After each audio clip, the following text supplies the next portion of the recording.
When I was a teacher, I taught at a Christian school in South Carolina for a number of years. And one day, one of my faculty friends said, could you help me out? The pianist at my church is having a real hard time with the music for the Christmas program. And I said, well, yeah, I can help you out and bring the music in. So one day he showed up in my office with this handful of music and he handed it over. He said, she can't read this. And I knew that she was a decent pianist. And so I picked up the pile of music, and here it was, all chord charts. That's all they had for the piano for this entire cantata or whatever the program was. And not only was it all chord charts, but they were very poorly written ones. It was back when some publishers were still printing out like handwritten charts that some arranger had done. They had just Xeroxed them and sent them out. There are some handouts up there, I hope, unless they have run out. There's two handouts. And if they do run out, we'll have to have people sit close to each other and be real friendly.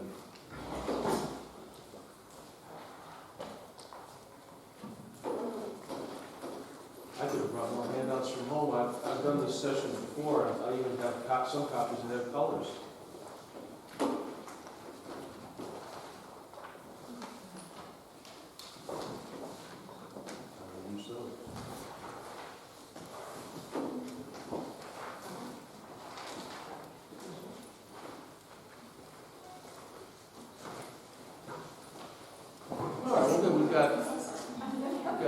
To start, as I said, this is some of the ones who were here a few minutes ago. This is going to be just a very introductory, we only have an hour. It's an introductory approach to learning to get more comfortable with reading chord charts and lead sheets.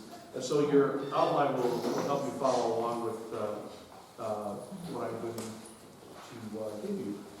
But a chord chart, when you see one of those pages with just, no notes, but just chord symbols and slashes, or maybe sometimes you'll actually see a melody with just chord symbols.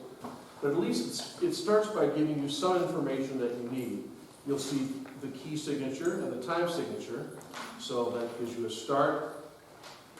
Usually there'll be some musical instructions, just like you see at the beginning of any piece, andante, or with energy, or slowly and mournfully, or whatever. So that gives you a little hint. Then, of course, there are those chord symbols. There are occasionally rhythm indications, so we'll talk about that and look at an example of one of these. And occasionally some specific instructions or melody lines. A lead sheet, the difference between just a plain old chord chart, which could just be, like I say, a bunch of lines with chords written above them, and a chord chart and a lead sheet is a lead sheet will have the full melody and usually the lyrics. So how many of you have ever seen what they call a fake book? Okay, most of you are familiar with that. They're great if you know what to do with them, I had to do a program last fall. I got a call. Somebody wanted a couple hours of 1930s, music. So I went out and got this cool 1930s fake book from somewhere. And if you know how to decode, you can deal with it. But and there are even some. There's hymn fake books and praise song fake books and all those kind of things. But those will have a complete melody and the lyrics as well. So the first step that I usually talk about is just what do the chord symbols mean? When you see a letter with some kind of alteration on it, or just a letter by itself, what is that talking about? I'm going to go to the board even though it's further away, because I used to be a teacher and I miss having a board. But our harmonic system in the West we call it a tertiary harmonic system, because Our chords and our harmonies are built on stacks of thirds.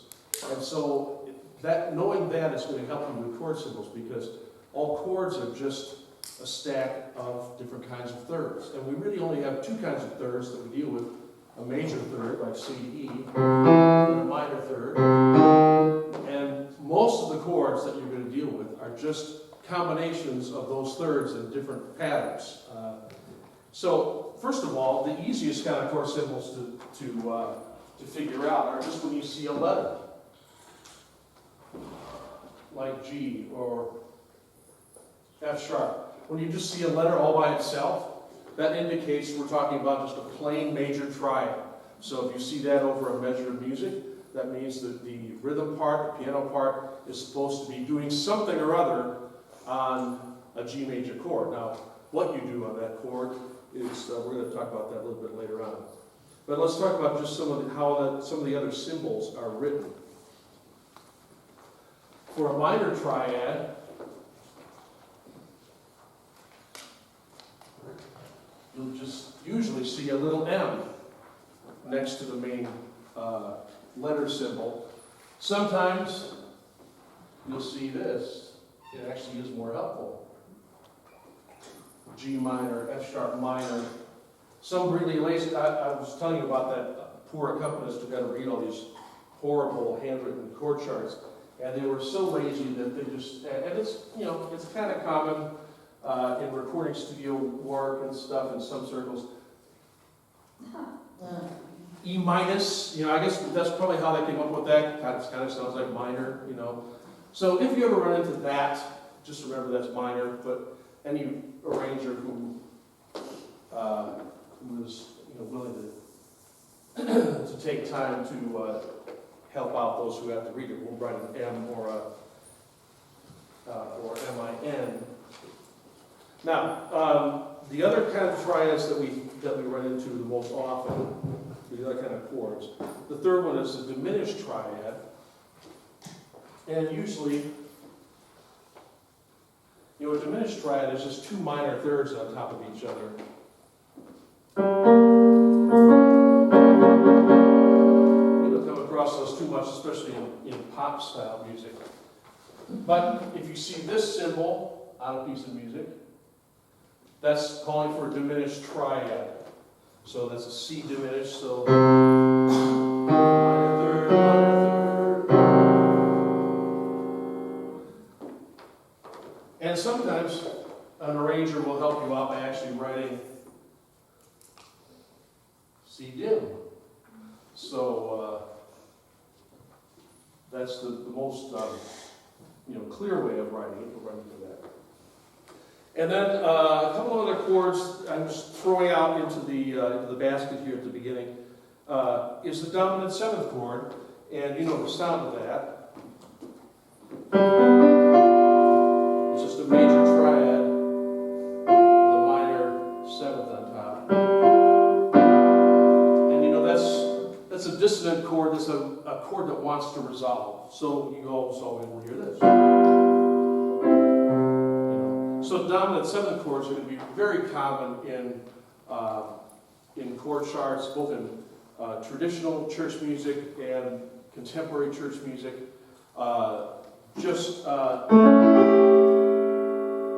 When you see an A7, that's going to be a dominant seventh chord. It has four notes: A, C sharp, E, G. So we've gone from chords with only three notes to chords with four notes. For now, that's the only four-note chord that we're going to talk about. I sometimes do a second session with this where we get into ninth chords and 13th chords and that kind of thing, but we do only have an hour, so I want to be sure that we get the basics. The other chord that you, especially now in contemporary Christian worship music, chords that you see very often are a chord that you'll see a symbol like this. G sus, that's supposed to be the U.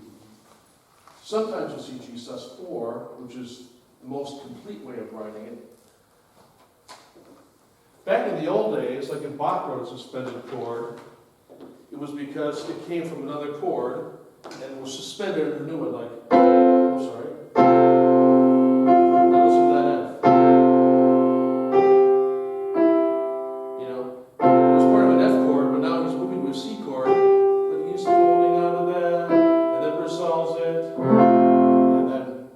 while we're back to tonic again. But these days, a suspended chord is used all over the place as kind of a replacement for a more coherent chord. Like for instance, a lot of worship tunes, there'll just be somebody strumming this. By the way, I should explain, a suspended chord is like a major chord, except you raise the middle note a half step. So here's a D major chord, and there's a D sus4 chord. So it's not major and it's not minor. So you never see like C minor sus4 because that doesn't make any sense, because what you're doing is messing around with a third of the chord. C major, C sus, or here's F minor, but we just call that F sus because it could go there, it could go there. It's not major or minor, it's just a sus, suspended chord. So these days we're not really suspending anything anymore. I mean, it used to be it actually was a note held over from another chord that would resolve. But now we have, songs like this. I'm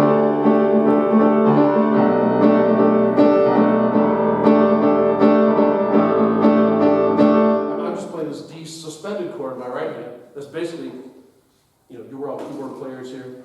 It's basically for lazy guitar players. Okay? That means the lead guitarist can just stand there and just strum the same chord over and over again, but if you've got a good bass player, well, it sounds like suddenly there's 4 different chords, but it's really just one. See, a suspended chord doesn't really have any character to it. It doesn't sound major, it doesn't sound minor, it doesn't sound terribly dissonant because it's not like this, It's just this. It's just, sort of a wishy-washy chord that really wants to go somewhere else, but you'll find it a lot. So when you see a sus, just in your mind, think, okay, that's just a major chord, and I'm just moving up my finger in the middle by a half step. And sometimes it'll go back down again if it resolves like an old-fashioned should resolve. And I should say at this point, I usually, if I have an overhead projector or a PowerPoint or something, I'll put something up on the board. A lot of keyboard players in our day in the church think that this is some crazy wild invention. Why do we have to learn how to do this? Who invented this crazy thing with cymbals and stuff? And I don't really see any music, I just see cymbals. And then I pull out a page from Handel's Messiah from the harpsichord part. And if you can find the original score and parts from the Messiah online. And the keyboard part is a bass line with cymbals written on it. There's there's none of that big, huge accompaniment that you've all suffered through, like from the Messiah. If you were a keyboard player, you had to learn, and they use numbers rather than letters.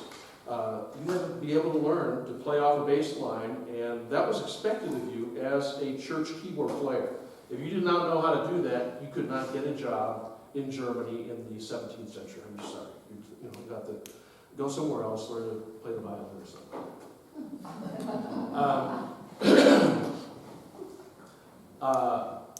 I also mentioned on there, and again, right now this is just kind of like throwing all the blocks on the floor before we make something with it. You'll also see some cymbals that have a slash in the middle. And these are pretty easy to explain, like this.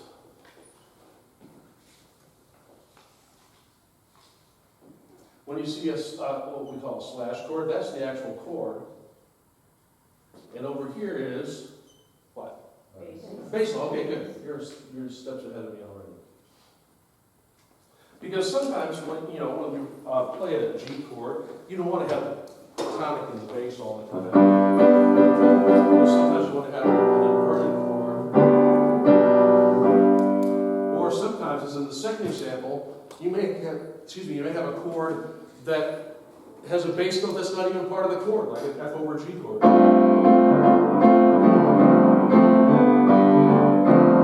So a slash chord like that can be any combination of chord and bass note. But if you're playing, you're kind of in a panic, go for the chord side, go for the left, because if you're playing, especially in a praise band situation, the bass player is supposed to be watching the other letter and supplying that. So if you're the keyboard player and you don't have time to think about where's my left hand, where's my right hand, just play the chord, you'll be all right.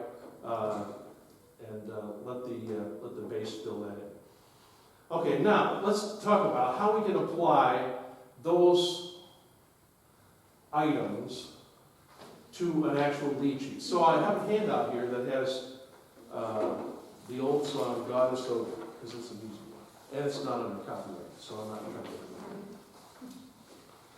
So if you're not familiar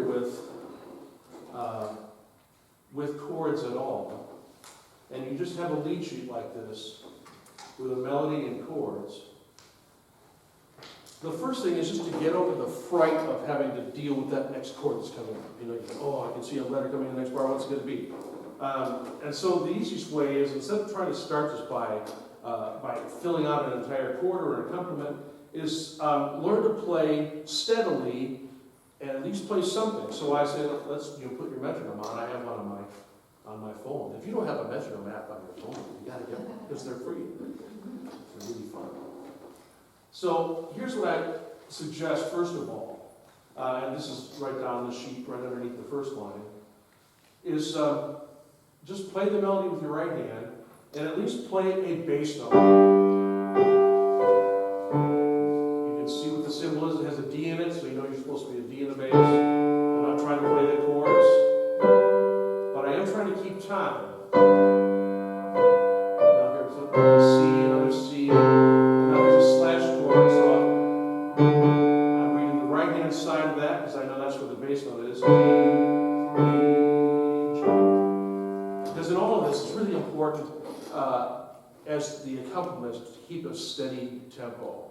And there's nothing that will mess up a praise band session or a choir rehearsal than a keyboard player who's moving ahead and behind. So if you're just starting out with reading chord charts, set even just a real slow metronome and just start to read through a lead sheet. At least play the melody, play the bass note of the chord, just so that you can feel comfortable with the fact that I can do this, I can keep up with a click and be playing something correct in both hands.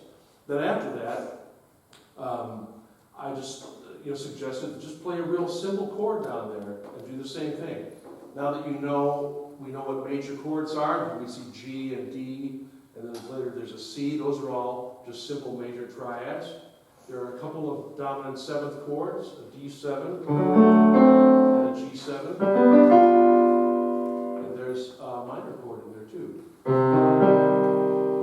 So once again, with your imaginary metronome going, just play that melody and just try to play a very simple whole note chord,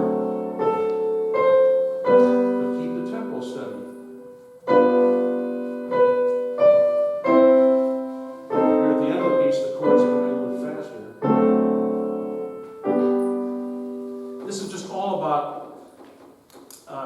getting yourself comfortable with the process of reading a chord chart and not feeling like you've got to sit down immediately and play a fancy accompaniment. But it's something that requires practice. If you really want to become proficient at it, you're going to have to take some time and work on it. Get yourself a fake book, a praise and worship fake book, or a hymn fake book. The hymn fake book might help you because you pretty much already know the songs, but now you're going to have to figure them out from chords rather than seeing all the notes on the page and usually know the hymn. You might also want to try, just so that you're not always thinking of left hand is playing the chords, right hand is playing the melody. The next sample shows trying the same thing, but now seeing if you can harmonize the melody with a little chord under the melody and just doing a simple bass line.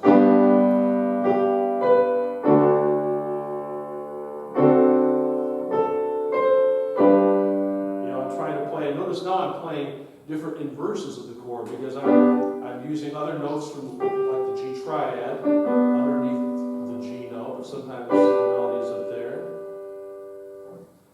So this time the left hand is going to do the easy part, just hitting the bass line. The right hand is doing the heavy lifting there. But now what's more fun is to get away from the melody, especially if it's a piece that people know, like God is so good, who doesn't know that one? You don't really need to be playing the melody. So you can start trying to do something just by following the chords on the page, but doing a more rhythmic pattern. So here's just half notes.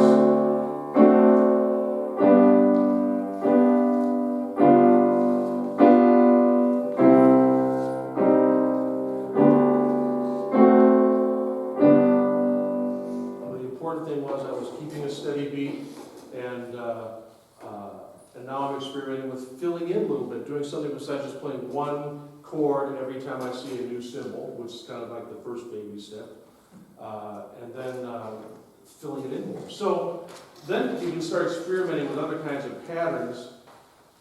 It's on the back of your first sheet. Try other accompaniment patterns without playing the melody. The first one I call the Chump method, which is the right hand going.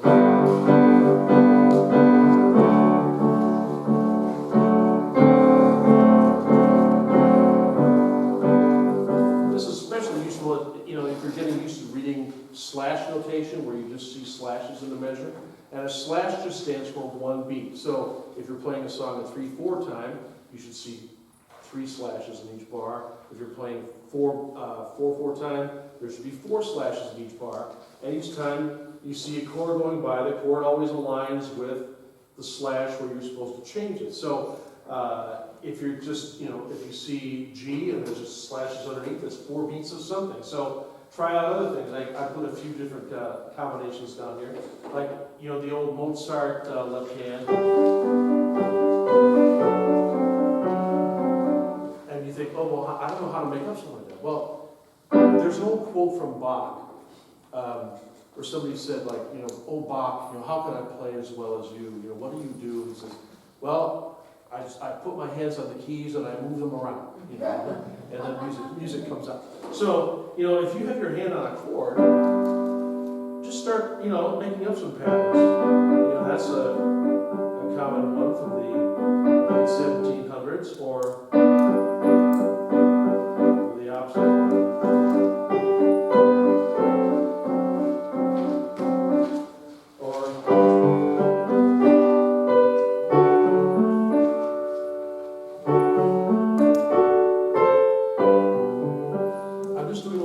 Said, basically, I've got my hand, if you've learned already now to start seeing the chord symbol and putting your hand on the chord, then as long as you keep your fingers in place, you can do whatever you want. It's going to sound good for that measure.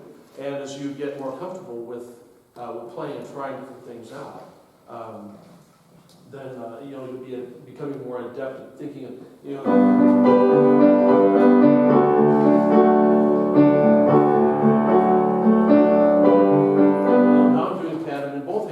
But in both hands, I'm just playing the notes, from that little triad. I'm just doing a little bit different melodic or rhythmic pattern in each one. One thing I recommend to everybody is to learn from other people, learn from good pianists. Like if there's a soloist that you like Joe, or you've heard back in the old days, we had Dino. But even, jazz pianists, Bill Evans and Oscar Peterson and Dave Brubeck and people like that, you can go out and buy books of transcriptions of what they actually play. I mean, not just like John Thompson's simplified 5-finger version, but, you can go out and get those. Or books of music that are transcribed. Like I have a book at home, transcriptions of Elton John's actual piano parts from like 20 Elton John hits. So I can go through and I can see exactly how he did all those things, there's a book I always recommend, I put it on here, you can find it on Amazon and elsewhere, called The Pop Piano Book by Mark Harrison. This book's probably been out for 20 years now. But it's kind of a catalog of styles. Like if I want to play, if it says I'm supposed to play country music style, and all I get is chords, what do I do? What do I do with my hands? And he actually shows you, here's like 2 or 3 samples of what, like a studio player in Nashville might play if he saw that chord symbol, and those slashes going by, but he knew he was supposed to be country. Or funky, or bluesy, or, any number of things. Listen to people play, and you'll start to hear patterns that are kind of cool. I remember, listening for new new pop songs that featured piano, like when Bruce Hornsby came out in the 80s. And what's that cool? I mean, he was doing so many interesting things with the piano, I just wanted to go home and try it out. Or when Nora Jones came out, back in the early 2000s, she had a very unique way of playing chords. She did a lot of open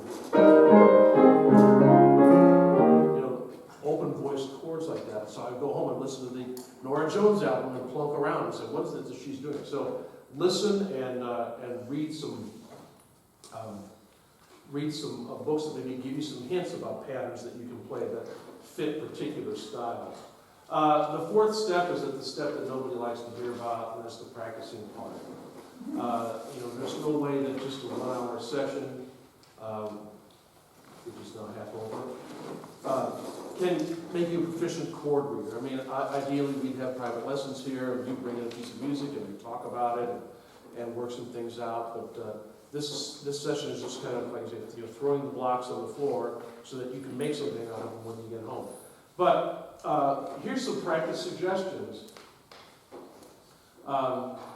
Start with these basic triads, the ones that we talked about, especially the major and minor triad, especially the dominant 7th chord and that sus chord. Those are ones that you're going to see the most commonly. And just start trying them out in different keys. Has it been a while? If you took piano lessons, maybe you learned to do little cadences like that. That's very useful to you as a church pianist, is to be able to play chords in any key, play at least the basic chords, and we'll have a little chart in a minute. I hope they gave you the chart. Well, we'll get to that in a second. One thing that I have told people to do is to take like 12 index cards for each type of chord and just write the names of each note. And then kind of just randomly shuffle them and put them up on your keyboard and then start a measurement. And say, can I read across from left to right and jump to whatever chord says next and make it on the top by the downbeat. And then you can start speeding up your beat to see if you can still keep up. It's going to sound terrible because it's going to be just randomly generated chords. But just getting used to seeing E7, okay, that's this, and it doesn't have to always be root position. E7 chord can be like that or that. It's just a matter of getting that combination of notes. It's easier to start by playing in root position and then later trying other things. But get familiar with that. Do yourself a favor with little flashcards and whatever, so that you can, that you're real comfortable with knowing what those chords are. When you see A flat minor, that you can visualize that in your mind and get to it quickly. In any of the inversions, that's letter B there. Then I also suggested raising the stakes and using not only just root position chords, but inversions that require less movement from chord to chord. So look down where it says common tones. It's at the bottom of the handout here. When you're first learning to play some chord symbols, you're going to likely want to jump for root position, because you're thinking E minor chord, you're going to put your thumb on an E, and that kind of locks you into to the rest of the chord. But that's not a real musically satisfying thing. Like that first chord progression at the bottom of the page. It just sounds like a robot. It's just kind of lifting his little robot arm and moving it from one chord to the next. But if you look at the second example, when you're learning to play chords and going from one chord to the other, very frequently, if you're playing in usual tonal music, there's some kind of common tones between chords. Like for instance, we're going from C to E minor. Well, I could just jump up and do that, or I could move one finger and suddenly I've gone from a C major chord to an E minor chord, because those two chords have two notes in common. And then if I'm going to a G chord after that, well, a G chord and an E minor chord have these two notes in common already. So rather than moving my hand up to here to play a G chord, I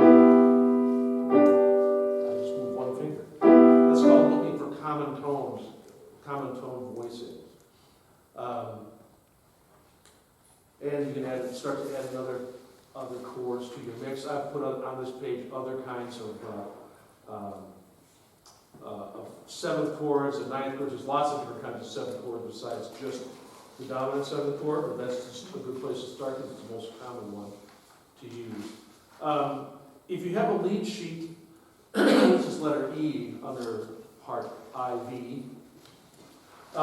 If you get a new song that you have to learn, one of the things that I suggest first of all is to make a chord inventory. In other words, you go through the song and just, on a piece of paper, write down all the chords that are going to be in that song. Sometimes it may just be 4. Sometimes if you're playing Cole Porters, I think it may be 12 or 15. But, those are going to be the chords that you're going to use in the song. So now you see what those are. Try them on the pianos if you're comfortable with them. Maybe even try looking for ways to get from one to the other with a common tone voicing without moving your hand just to go to root position. Make sure you know each one. And note where the chords change. And of course, we've already talked about that. When you see a symbol over a melody note or over a lyric, that's where the chord changes. Try it slowly, but try it in tempo. That's what I keep saying. It's more important for you to play accurately in some kind of tempo, even if it's a real slow one, than to try to go faster, and then every time you get to a chord change, you have to slow down and figure it out. It's training yourself to stay with the beat, because that's what the director's going to want, that's what a praise band leader is going to want, is to have an established beat and have you locked to it, and not be in fear. So try that out. I also suggested trying playing triads in all the different inversions. This is down near the bottom of the page with those examples of chord types. Try out all the major chords, all the inversions like that. Try them in arpeggiated form.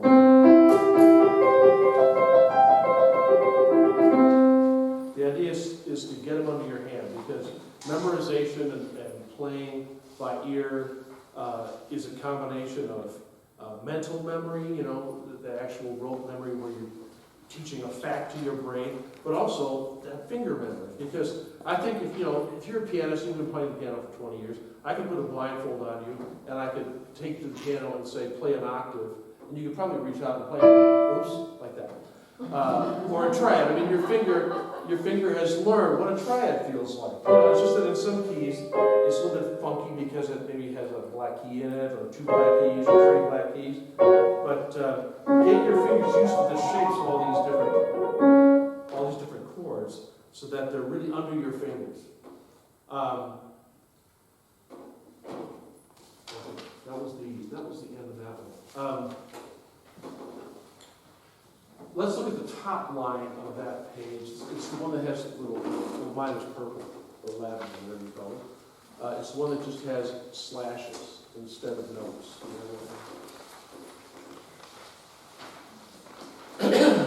Now this is where people start to get into trouble, because now there's no information for you. There's no lyrics, there's no melody, and you just say, what do I do?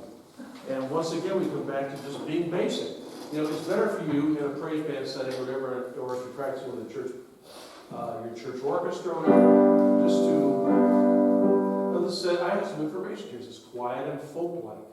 So I'm not going to, I'm just going to be something gentle, And it'd be better to play just whole notes and get the chords right than to try something really fancy and mess up. But notice in the third bar there's something different that we haven't seen before. And this is called rhythmic notation. A lot of times in the chord chart, you'll just see every bar has its own chord, and that's easy. You can just, move to one chord, play the same thing for an entire measure, switch to the next chord at the beginning of the next measure. But there are sometimes, especially in contemporary music, where there's hits on an off beat, or the chord doesn't change exactly on the beat. So they will change to what we call rhythmic notation there. Notice we have what looks like notes, but it's just little slash note heads. But that's showing us a particular rhythm.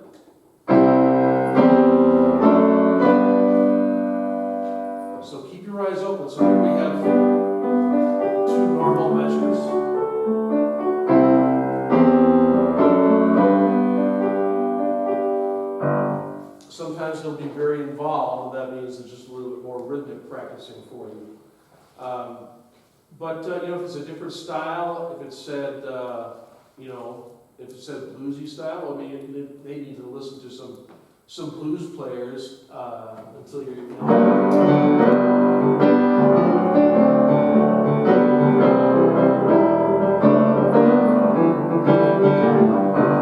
whatever, to fill in, or classical style, or country style. Simple approach is just to play a left-hand bass note as we did before. Just simple bass note. We'll try it until you can kind of, once the whole band starts playing or the orchestra's playing, you can feel what's happening with the beat. If you have a good bass player and drummer, you might start moving your hands a little bit more rhythmically. Sometimes, let's see, when a melody or a specific part is indicated, break your pattern. That's what I'm just saying. If you see a specific rhythm, a different kind of rhythm that's written in there, or sometimes there'll be a spot where there'll be a rest and they want you to hang out. That just means, if you don't see if you see rest instead of slashes, there's something going on there, maybe a vocal break or something like that. Listen to the demo, if there is a demo for most cantatas or church pieces. You can listen to a demo online. Most publishers will have a complete piece online you can listen to and see what the original keyboard player did. Don't expect it all to come together during rehearsal. In other words, do some homework ahead of time so that you're comfortable with the piece before you show up. That way, at least you have a general knowledge. Maybe you've learned what those chords are. You've inventoried the chords. You've gotten your hand comfortable with where those chords are. So that when the rehearsal happens, you're not just starting to decipher. I know sometimes you get to a rehearsal and they throw something new at you. But you can just say to the director, in that case, I'm just going to need a little bit more time with this, sir. That's the case with you. And when others are playing, the burden is lifted from you. If you're the only, if you're playing at a church and you are the only person in the praise band, you've got to provide the rhythm, you've got to provide the bass, you've got to provide the chords. But hey, if there's a bass player and a guitar player playing along with you, or somebody else playing strings on another keyboard, or a drummer who's supplying the beat, then you can really relax. You can start to use fewer fingers and just concentrate on filling something nice in to what's going on around you. Now, I promise, do you have the sheet that says Dr. Shackley's Miracle Handout or something like that? Yes. Okay, good. I'm going to find my copy of it. Because this is one thing that I promised, is that I would teach you how to play half of the current worship song with one simple handout. Now you can see I did this back in 2010. I did a workshop in, where was I at? That was in Little Rock. When I first put this together. And at that time, I had been leading a praise team at my school. Well, I had led it for 12 years. And I was working with a praise team at church. And I started to notice as the 90s progressed into the 2000s that the harmonic variety in praise songs was shrinking and shrinking and shrinking. And you hear jokes about the 3 chords and the 4 chords, ha ha ha. But it's actually, I've actually researched it because I am actually a doctor. I'm a doctor of musical arts. So I have actually done the research on this. And at the time that this came out, so it is a few years old, I went to the CCLI website. You're all familiar with CCLI, the licensing organization. They're very helpful because they'll show you, like, here's the top 100 songs, being used in churches right now. And so I had a list, and I went through, I think at least the first 50, if not the whole 100, and I played through them, and literally half of them you could play by knowing 4 chords. Because we got a new music director at the church where I was playing, and he was hired because he could jump around a lot while he played the guitar. I didn't realize that's really why. He was sprightly and young, and he ran around the stage and jumped up and down. But he really didn't know that many chords, so suddenly our repertoire was shrinking. And I found myself at rehearsal, I was the keyboard player. We had, there usually were 2 guitars and a bass and drums, so there's not much for pianists to fill in. You don't want to be playing all over the guitar. The guitar is down here, this is where, and that's where guitar tunes. So a guitar is never going to be playing much higher than here.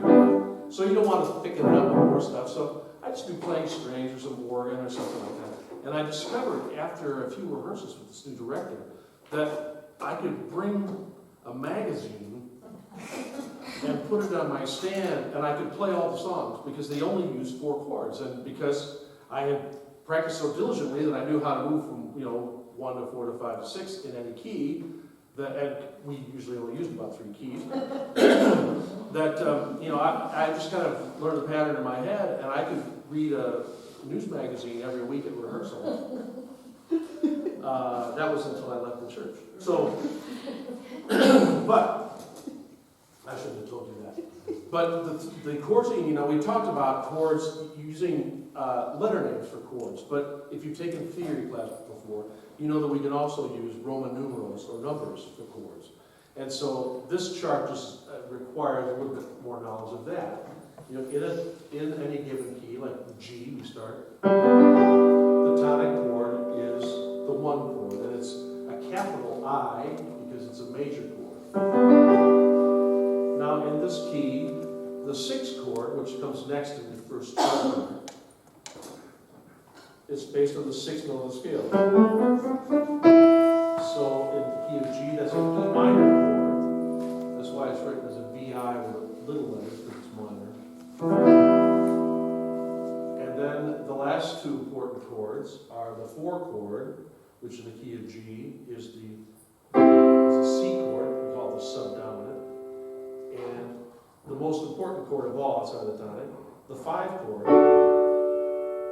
the dominant chord. So here's in the key of G, the 4 most important chords are the tonic, the subdominant, the dominant, and in current music, especially the 6th chord. Now this goes back, if you listen to like the 50s station on your satellite radio.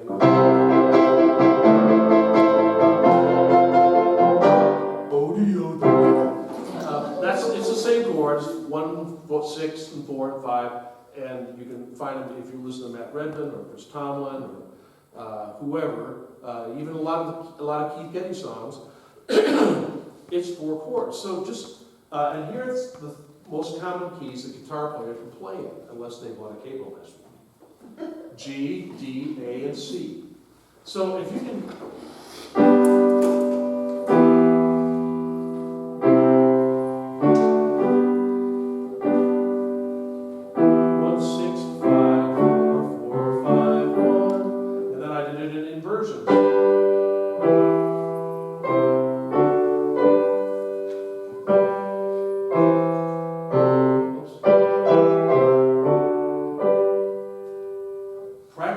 This chord progression so you get used to hearing.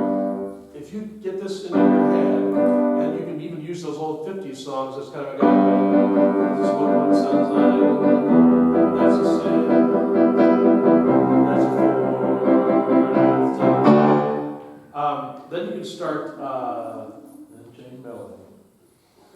You can start applying that to the songs that you're singing in church. In Christ alone, 1, 1.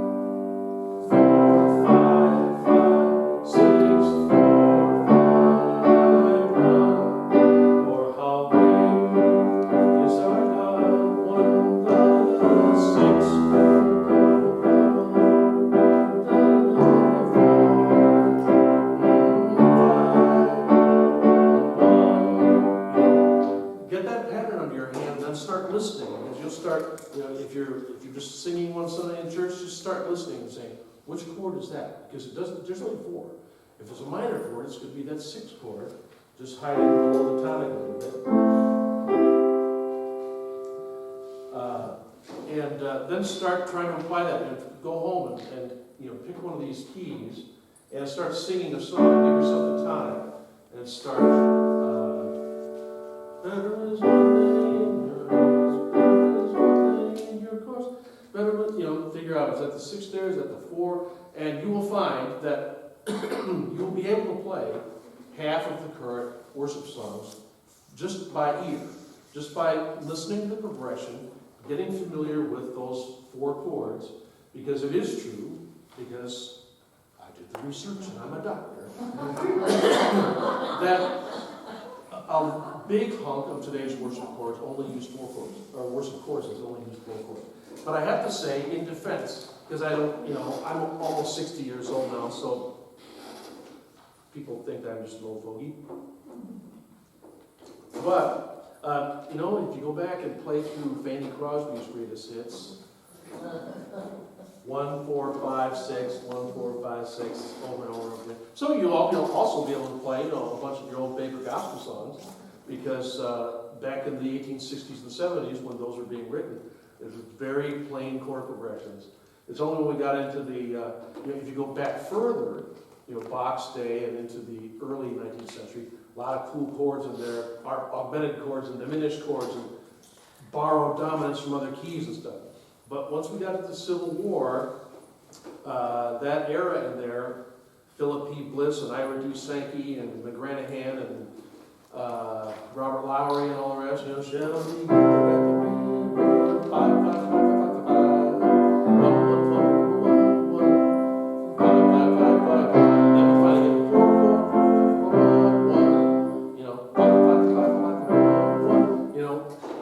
there's all sorts of things you can do. You just master those little, those 4 chords, that progression, and then just start using your ear to hear it. Because if you're playing piano in a praise band, you're not going to be filling in a lot. You're not going to be playing lots and lots of notes. At least you shouldn't. If you're playing an electronic keyboard and you're using like an electronic piano sound or a Hammond B3 organ sound or some strings or something like that, use 3 fingers. That's all you need to do, and just figure out these chords.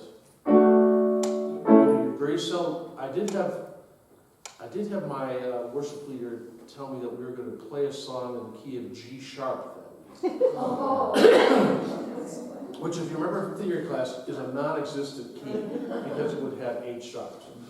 But he had bought a capo, and he was really playing in G, but he capoed up 1 fret. So he told me that we were going to be playing in G sharp.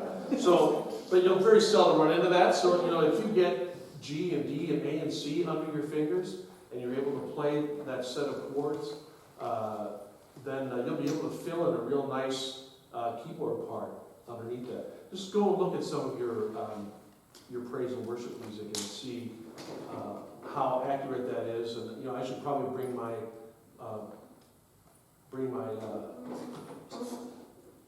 statistics up to date by checking all the new ones. But I write a lot of arrangements of contemporary praise songs for a piano magazine, and it's just gotten so frustrating because of how little variety there is.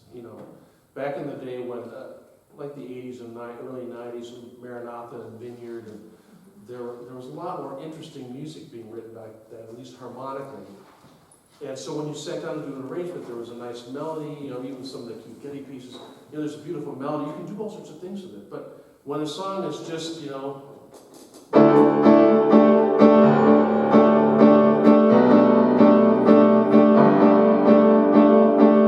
next one is, my arranging skills are being challenged because I'm being handed the same piece of clay every week, but it does make your life easier. Now, I've just kind of jumped all over the place here and thrown things out at you. Do you have any questions about specific things that you've run into that you'd like to talk about or ask about with chord symbols?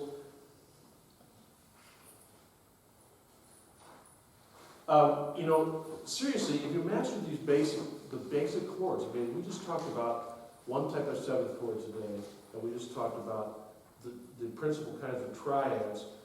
We barely ever use even augmented or diminished triads. Mostly major and minor triads in our worship music. It's a small little set of skills to master, but once you get the hang of it, then the chord symbols aren't going to be as daunting to you, because you say, oh, I know what that chord is. I've just got to come up with something to play there, and if you listen, or if you just try to play something simple, that's all you need. Leave all the show-offy licks and stuff to the people who have been doing that for 20 years. Your choir director doesn't expect you to do that. But listen to lots of different kinds of music too, because, as I said, you can see the same chord chart, and you could give it to 20 different players and they play 20 completely different things, depending on what their style is or what their background is. Learn to use your ears, listen to a lot of other players play. But really, it's not magic, it's just a matter of practicing and getting used to it. When I started playing, I grew up taking classical piano lessons, and so I learned to read notes, and my teacher had me reading out of the hymnal when I was really young, playing through the whole hymnal, as well as learning Bach and Chopin and all that stuff. But she never really said anything to me about improvising. This is an improvisatory skill. I had kind of gotten used to, the idea of chords, but I knew how to write chords in my own songs. I could write the symbol, I knew what chord I was playing, I could write it down. But I started playing in a church where they used chord charts for almost everything. We were doing, instrumental numbers, preludes and stuff, or accompanying vocalists on some new, contemporary Christian song. And we had a director who had a jazz background, and so we'd start playing through something. Here's a symbol like C713 with a flat 9 and a sharp 5, And by the time I even read all the numbers, we were already 2 bars away. And I'll just throw in something at the end, just because we have a little bit of time, because you will run into these weird chords. You'll never run into anything higher than 13, and here's the reason why. Because as I said at the beginning, we have a tertiary harmony system. That means our Western harmony system is built on stacking up thirds. So, if we start with a major triad,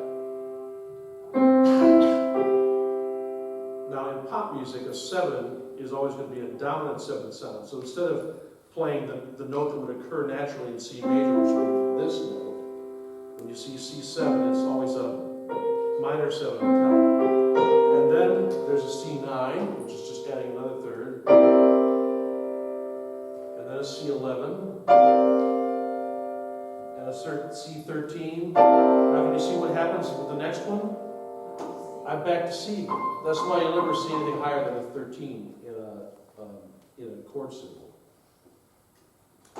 But if you see some crazy, wacky chord symbol like a C13 with a sharp 5 and a flat 9, or you can just get your hands on the notes at least, and then say, okay, where's the 5? Okay, that's this note, so they want that up, and they want the 9 down.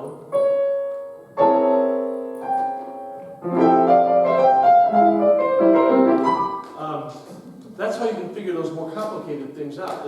It's just a matter of thirds. Just put your hands on the keyboard, starting with whatever the symbol is, A,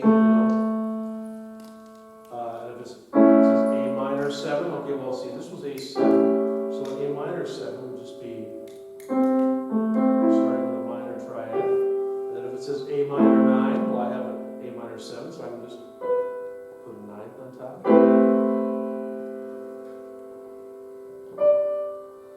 And there's all sorts of ways that you can combine those, and you'll see them. You'll not likely see them in a lot of current worship music, but if you start playing some charts for a cantata that's been arranged by somebody in Nashville who knows their way around chord symbols, you'll find some interesting chords in there. But you can just figure it out just by counting. And sometimes a chord will sound better, like a C13. Well, that could be that was kind of ugly, But you don't have to play every note of a C13. The key thing is that 13th note is really what people are listening for. So if you leave out some of these conflicting notes, then you have a nice sounding chord. But that just comes with listening and with trying things out, and especially, getting a book that deals more in depth with chords and chord voicing, so you can try different things out and see why a C9 or why a C major 7th chord sounds kind of funky if you play it that way. But it sounds really nice when you play it this way. It's a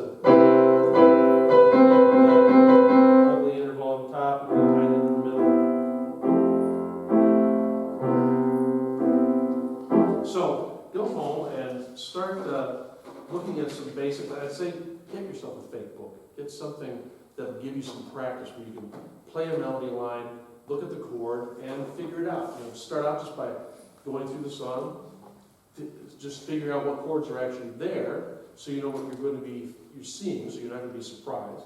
Then start from the beginning and try to keep tempo with what you see on the page. Don't let the metronome get ahead of you or behind you, and until you get comfortable with that. And you know, try different patterns. Try making up your own patterns. Just remember what the box said. Just put your fingers on the chords and kind of move them around, and you'll find some good music hiding in there. Would you address for a second why it's so important to know the Roman numerals because of transposition? When a singer says, "I can't sing that key today." Yeah, now that good question about. There's a method called the Nashville method, which is another way of writing a chord chart, but it's all based on Roman numerals. And the nice thing about that is, if you're comfortable with Roman numerals, then you can say, play this in F sharp, or play this in B, or whatever, and you can just follow the Roman numerals and play it. If a singer says, I need to take this piece down a step, but you just have written out music or a chord chart that's got written out chord names, you'll have to do some woodshedding unless you're really comfortable with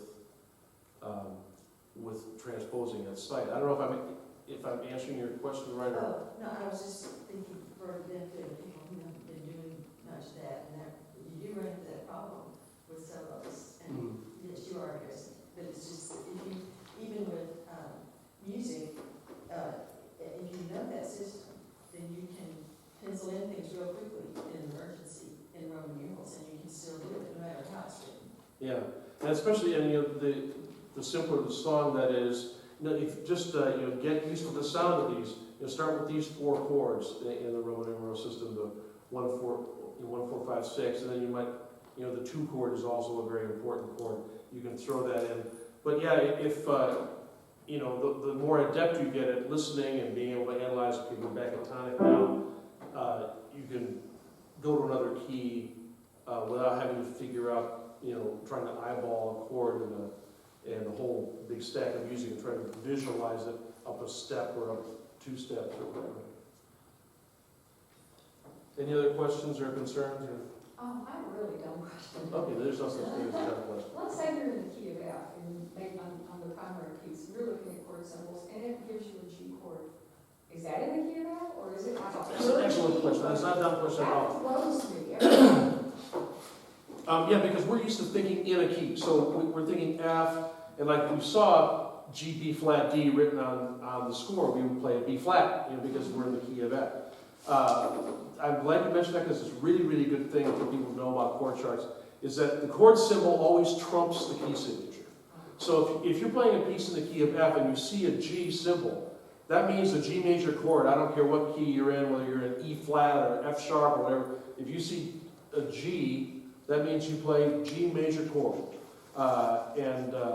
Because frequently, you can get psyched out by that, by seeing a chord that doesn't belong in the key, and so you think, well, do I stay in the key signature or what? But yes, the symbol always trumps the key signature.